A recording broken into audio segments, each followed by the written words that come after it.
Hey everybody, and welcome back to another episode of the Speak Plainly podcast, where we speak plainly about things that matter. I am your host, Owl Medicine, and today's episode we will be wrapping up the part 1 into now the part 2 of a history of the American medical system. And the part 1 was all about the Flexner Report and how it shaped the American healthcare system. Well, anybody who knows the American healthcare system, has heard of it, or has engaged with it, if you know one thing and only one thing about the American healthcare system, what is it? What's the one thing that you know for sure about the American healthcare system? It's a mess. That's what we know for sure. It's a freaking mess. And a lot of the reason it's a freaking mess is because of insurance and the way American health insurance runs. We have the most complicated, convoluted, asinine, and actually factually useless system of any industrialized nation. I'm going to spend today's episode trying somehow to create a semi-straight line through this insanely complex narrative that is the creation, expansion, and application of the healthcare system in the United States, specifically the insurance, the health insurance here. So to start us off, the first place somebody who's interested in this would start is a quick Google search. If you were to Google quickly a history of the health insurance systems in the United States, you would first probably find the Baylor experiment. The Baylor experiment was the first kind of official health insurance experiment in the United States. That's not actually true, but that's the way it shows up.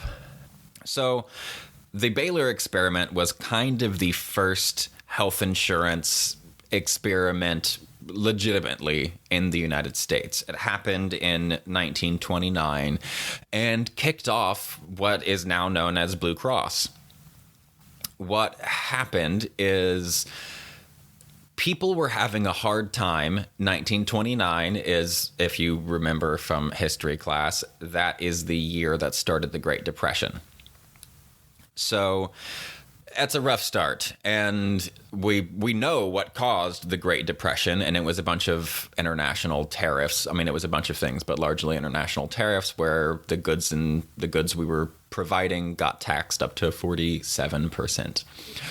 And when we tried to ship them to other countries. So anyway, the American economy crashes and people aren't able to pay for their health anymore. They're not able to pay for their hospital bills. So this guy in the Dallas school system had this neat thought.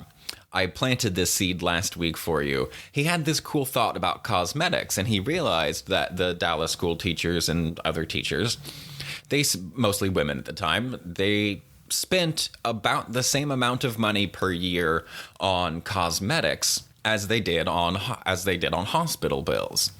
And they were like, okay, well, that's kind of cool, but people can't pay their hospital bills because they come suddenly and all at once and typically unexpectedly.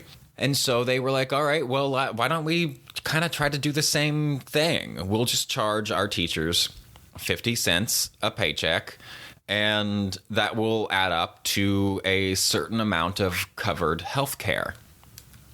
Now, when they tried to create this program, we have to touch back to the American Medical Association. The freaking AMA ruined this as well. They tried to. It still worked out okay, but they really tried to screw this over. They were like, well, actually, you see, we've already started shutting down all of the non-allopathic schools, and we've done a really good job. We have basically created a monopoly in the United States healthcare system that only allopathic providers can be doctors. And our pay has increased by like fivefold by this point. And they want their money. So the AMA said, you can't provide coverage for the doctors or anything that the doctors actually provide. You can only provide health insurance that covers the hospital stay. And that was the first official medical insurance in the United States. Now, like I said, it wasn't actually first health insurance available in the United States, but it was the first health insurance that didn't blur the line with workers' compensation. So prior to the Baylor experiment, there was a form of health insurance provided by employers. So in the United States, we have a couple of kinds of health insurance. You have public health insurance and you have private health insurance. You have the Medicare and Medicaid, which take care of the very young and the very old, the disabled, the infirm. And then you have private health insurances. And then you have employer-paid health insurances.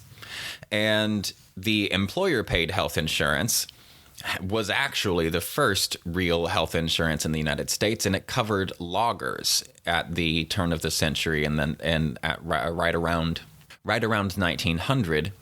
Loggers in the Pacific Northwest, Washington and Oregon, had a very dangerous job. Lots of people got lots of serious injuries, and they needed to protect those workers.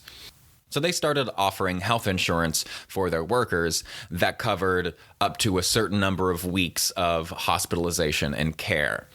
So, and that doesn't count as the first official one because it seems like more workman's comp because it's the exact same process. You have an insurance program that is being paid for an incentive or incentivized at least by your employer. But in this case, the employer was also the one creating the high risk. So I guess that's why they don't count it as the first health insurance. If you go back even a little further, you have grassroots health insurance. That's what I call it. What it was actually called were sickness funds. And sickness funds in 1890, there were as many as 13,000 independent sickness funds in the United States. And the sickness funds were paid for by employees and employers and third-party, usually charitable organizations, where people would pay 1% or so of their wages, the employees, into these sickness funds. And when they got hurt, they would be able to have their bills paid for, their medical bills paid for, and they would make 60% of their wages while they were out of work. And these sickness funds were that was the bread and butter. We ignore these kind of things because they weren't organized and systematized, but they worked really, really well. And historians that study this stuff in depth say that these sickness funds were a huge part of the reason that insurance didn't really get started until late in the United States.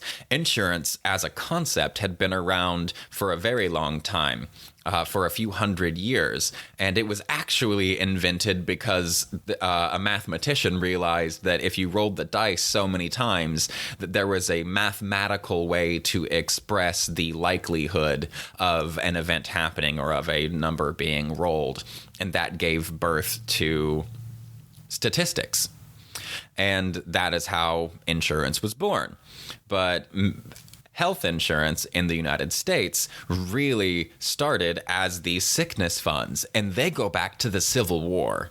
So that, to me, I find really important, because as our government continues to fail us and as our medical systems continue to fail us, we are going to have to depend on each other. And the only thing that we can depend on, as our government has proved, is ourselves and each other. So keep those things in mind. I think these sickness funds are most likely we're going to eventually wind up going back to if we don't get some kind of true national health care in the United States.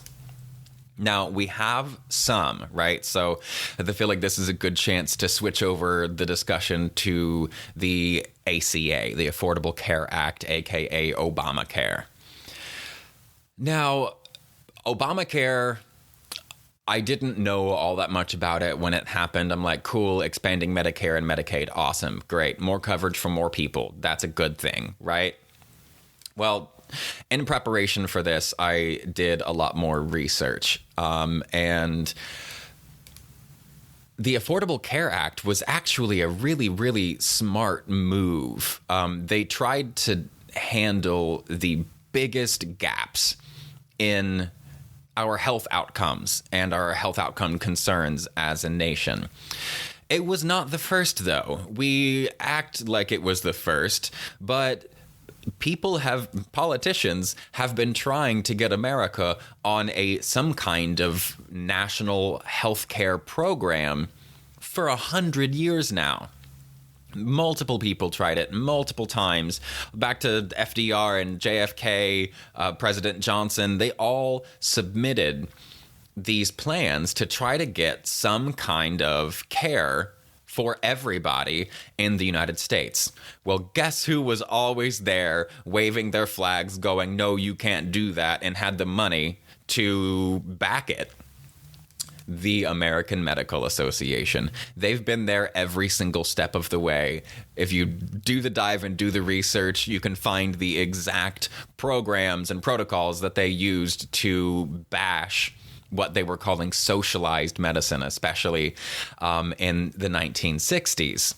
So after JFK tried to push a version of national health care, it got pushed again by Johnson, and they tried really hard, they being the AMA, tried really hard to make it not be a thing again. They actually hired Ronald Reagan before he was a president and he was just an actor. They hired him to do a 15-minute advertisement, essentially. You can go online right now on YouTube and find, it's like a 15-minute audio clip from the National Library, saved for posterity's sake, of Ronald Reagan going on and on and on about how taking care of the elderly and the sick is socialism. And if you do this with medicine, then we are, quote, one small step from all the rest of socialism by taking care of the elderly. His response in it, there was actually a thing where he was like, they were trying to expand coverage to everybody over a certain age because it was basically assumed that over a certain age you weren't able to work and that you would need help then paying for medical bills and things. Well, the American Medical Association was very, very much against this because at the time they had sliding scales. Allopathic medicine at the time used pretty much exclusively sliding scale fees. So if you were poor, you paid less. If you had money, then you paid more. And they used that and said that that was their way of, they used the extra money from the rich patients to pay for the cheaper ones, which was probably true. But ultimately, doing a prepaid medicine program where it all gets pooled into one unit and then paid out later, that made them lose money because they weren't able to charge whatever they wanted to charge, because the price of medical care is not standard. To this day, the price of a bag of IV fluid at one hospital can vary widely to the one right next to it. Hospitals can charge you anywhere from $5 to $250 for a bag of normal saline, and that's totally fine and legal, and that's totally okay. That's what we're built for. This is America, and that's why this is so screwed, and that's why this has been a really difficult podcast for me to create, because I've tried recording this multiple times today, and it's just been very difficult to try to get a straight line from one end to the other where I can try to inform you of the history of where the insurance comes from, a little bit of a brief overview of how the American healthcare system works, and I will also be trying to compare it to healthcare programs in other countries around the world. So the American Medical Association, as normal, wanted to line their pockets, and they were opposed to all forms of national health care from the beginning, and they still are. They privatized insurance just fine, though. So in response to the creation of Blue Cross, which are these employer-funded medical programs, physicians created Blue Shield. And Blue Shield was similar to Blue Cross, but was created by physicians, and the money that was paid directly to the physicians, and they were kind of allowed to charge whatever. So they were able to make money on Blue Shield because they were like, all right, well, we like these for-profit commercial ones because they started to not do community rates. So the non-allopathic practitioners, the ones that we talked about last week that had the quackery thrown at them and were essentially run out of the country, a lot of them were using community rates. Whatever was done for you, that had a flat rate across the board. Whether you were healthy and 20 or whether you were 80 years old, you paid for what you got, and it was a flat rate for everybody. That wasn't going to be enough for the American Medical Association because their doctors at this time, remember the Flexner Report came out in 1910, and they avidly went after every single non-allopathic school in the country and converted all of these schools in the country to allopathic schools with very, very few exceptions. One exception of one osteopathic school. So the greedy AMA was like, we're not having this, and they created Blue Shield. So we now have Blue Cross, Blue Shield, but there's also these managed care organizations, and those were started by Kaiser, which is great because Kaiser Permanente is by far the most famous one. I've mentioned Kaiser in a previous podcast because it was Kaiser Permanente and the CDC that worked together to do and build the ACE study, which changed the game for psychological and physiological health, tying together early childhood adversity with health outcomes as adults. Kaiser, the way that they are different is they were another employer who paid for your health care, but rather than them paying a hospital or the doctors, they just owned their own doctors and hospitals. So you could work there and you get sent to one of their doctors, you get sent to their hospital, and that's all good to go. So in the beginning of this century, health insurance wasn't a big thing. It didn't need to be a big thing. Less than 10% of people had health insurance, but it's 1900, so what do you expect? The reason that changed, it changed with the World War. It changed first with the Great Depression, and then even more so with World War II. And during that time, it was really hard to get labor because all the men were off fighting in the war. And so women started hitting the workplace where before they were held back and not allowed to engage in the workplace. Well, now they could, but there weren't enough of them. And so employers needed to compete for employees. And with the passing of a bill from the federal government that allowed employers to not have to pay tax on this 5% margin that they've allowed. They allowed this 5% margin of you can offer up to 5% of your wages, what would be wages, as, quote, fringe benefits. And that's how they started packaging health care as employers. So they started packaging them as 5% of your would-be pay now goes into paying for your health insurance.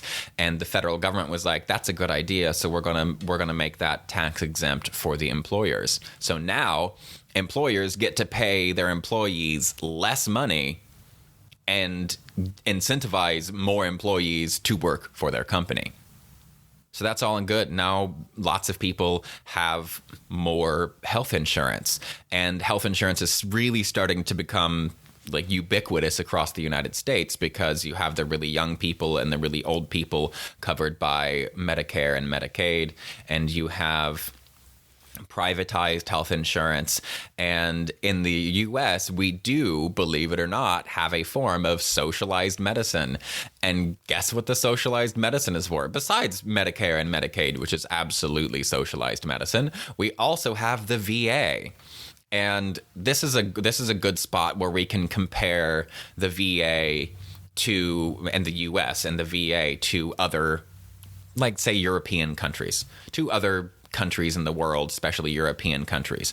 When we think of industrialized nations with quality healthcare, we think of Switzerland, England, Germany, France, Canada. These places all do have national health care guaranteed for all of their people, but they all do it a little bit differently. And that's what I didn't realize diving into all of this. I knew it was going to be kind of different. I didn't realize quite how different it was. So, like, the National Institute of Health, the NIH in England, was started before commercial insurance ever became a thing. So they basically created the VA for their entire country. All right, so the VA, I'm a vet. I get to deal with the VA on a regular basis. There are drawbacks to being in the VA, mostly wait times and that sort of thing. But there are more drawbacks to not having any health insurance at all. But let me, best I can, try to explain how this works. So the VA has a group of providers that are within their realm of control, right? And they have their VA clinics and their VA doctors. They get signed on as a contractor with the federal government. That's exactly what the NIH does in England.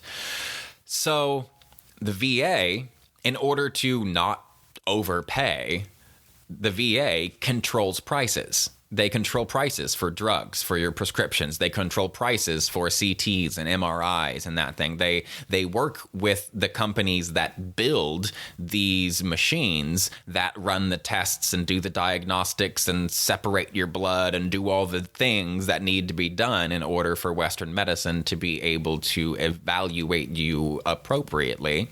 They work with the builders of these machines and go, okay, we're going to have this machine, and whichever one of you builds it the bestest, the safest, and the cheapest, you get a contract with the VA to build all of them for the whole VA.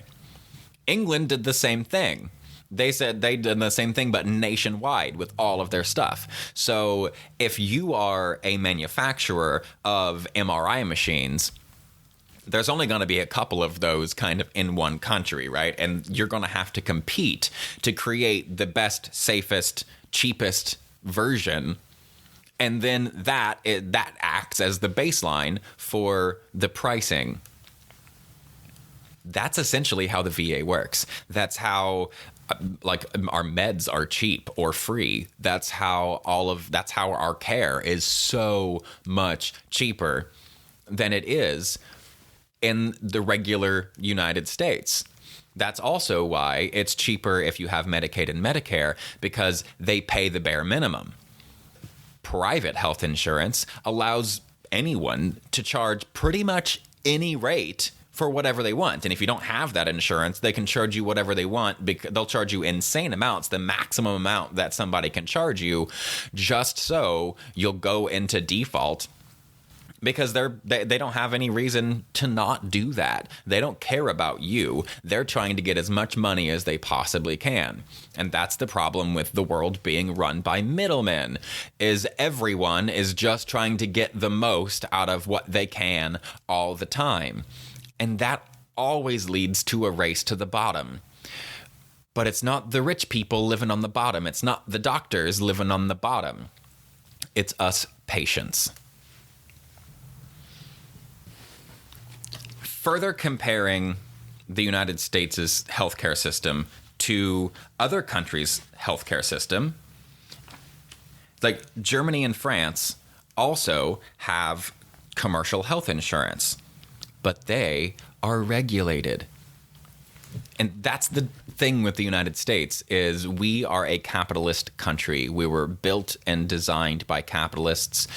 Germany and France are forced by the government to regulate their health insurance companies. Every single health insurance company has to be a nonprofit. They have to cover everyone, and they cannot refuse payment. Just those three stipulations. Those three stipulations alone make a huge difference on health outcomes. An absolutely insane difference on health outcomes. And as you probably know, health outcomes in the United States are abysmal. And it just takes a quick Google to find that out. But if you really think about it and you look closely, you realize that saying health insurance in the United States or healthcare in the United States is kind of a misnomer. I don't even know if that's not the right word, but it's too vague to be useful. And the reason I say that is because, say, in Hawaii, health rates are fantastic. Health outcomes are fantastic. The average life expectancy in Hawaii, I believe, is 82 years. They have the lowest infant mortality rate with like a rate of like 6 point something.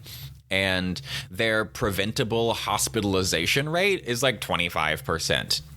You move that down to Mississippi, that preventable rate, instead of being 25, that preventable hospitalization rate is 75. Yeah, from 25 to 75 for preventable hospitalization rates. Their infant mortality rate is almost double in Mississippi. If you look at these numbers for African Americans, they're even worse. They're so much worse. And some psychological studies have been done to evaluate whether that is innate racism or not. And it does seem like white doctors just care for their black patients less. And it's not a purposeful thing. And I know that that's going to make a lot of people mad. It is a subconscious us and theming that seems to actually have profound effects. And let's not forget the reason that there aren't many black doctors, and there were like, I think, if from the top of my head, it was like 1.7% of doctors in America in then like 1961 or the early 60s was African American. And that is absolutely, fundamentally, undeniably due to the American Medical Association's involvement in the Flexner Report and the shutting down of all of the black colleges. But these rates are awful in a lot of places in the United States. The places that they are awful are the Deep South and places in the Midwest, but especially in the Deep South. And there's a reason for this. So I've mentioned that there have been multiple attempts through the political history of the U.S. to create a nationwide health insurance. Well, Obamacare was the first to kind of do that successfully, besides the creation of Medicare and Medicaid, right? And what Obamacare tried to do, first and foremost, the one problem with all of healthcare that it tried to cover, there are many problems with healthcare, including the fact that we don't regulate costs. That's a huge effing issue to me. And not regulating those costs is one of the biggest things I think we need to deal with. But there are other big issues we need to deal with, like accessibility. And that is exactly what the Affordable Care Act tried to deal with. They went, okay, Medicare and Medicaid have limits to who can be on Medicare and Medicaid. And what the ACA did was go, okay, we can just expand Medicare and Medicaid to try to include more people. And that's what they wanted to do. They offered it to all of the states and offered it to all of the states in a way that they weren't going to have to pay a single dime in order to switch over to this new system. They would eventually have to be paying into it, but it pays back out. That's the whole thing. It's not like you're just paying dollars into, you're throwing money away. You're putting it into a fund and then using that fund however you see fit. They literally said the states could use that money as they saw fit. And they were like, nope, socialism, we're not having it. And Mississippi was one of those places where they said, we're not expanding it. We can't afford it, when it was literally free for them. It was literally free. The federal government agreed to pay 100% of it up to 2020, right? So in 2020, now they have to start paying for like 10% or something. The states do if they waited to switch. So that's exactly what happened. The worst health outcomes in the United States are undeniably in the regions of the United States where there is the least health insurance. And the reason that there is the least health insurance in those places is because Republican governors said no to Obamacare. They were literally given the opportunity to expand coverage for free to everyone in their state. And they hated it. They hated either the program or Obama or Democrats or something enough that they would rather see their constituents die than provide them with health insurance.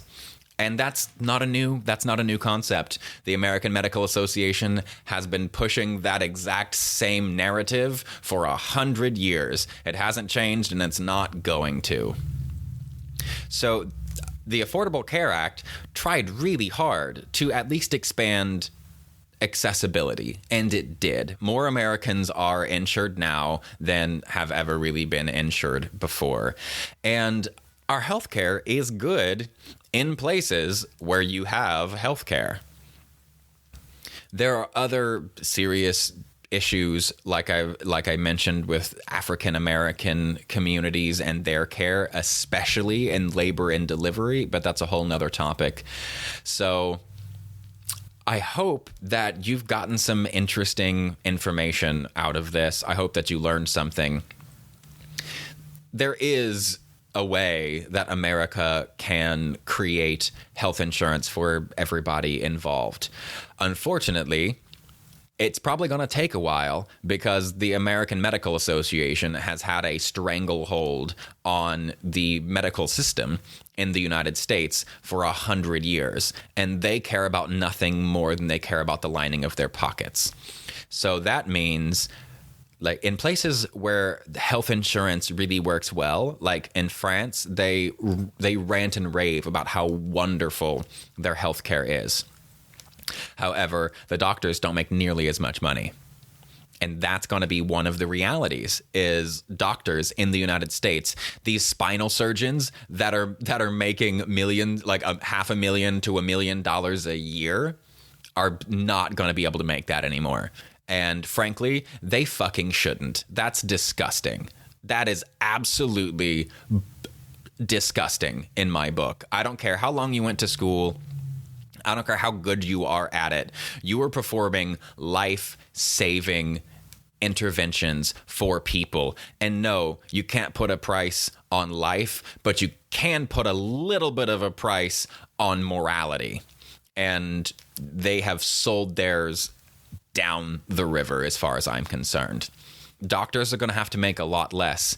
And you know what's really messed up about this? Family practice doctors already barely make anything. The doctors that matter most, the ones that we see the most often, that have to be specialists in everything because they're generalists. Family practice docs are already at the bottom of the barrel, and they're the ones that I think should be making just as much as anybody else. Because they had to go to school for 4 years of medical school, as we mentioned, mandated by the Flexner Report, and then a mandation of a certain number of years in residency, a minimum of 3 to 4 years in residency, up to 6 years if you're going to be one of those spinal surgeons or whatever.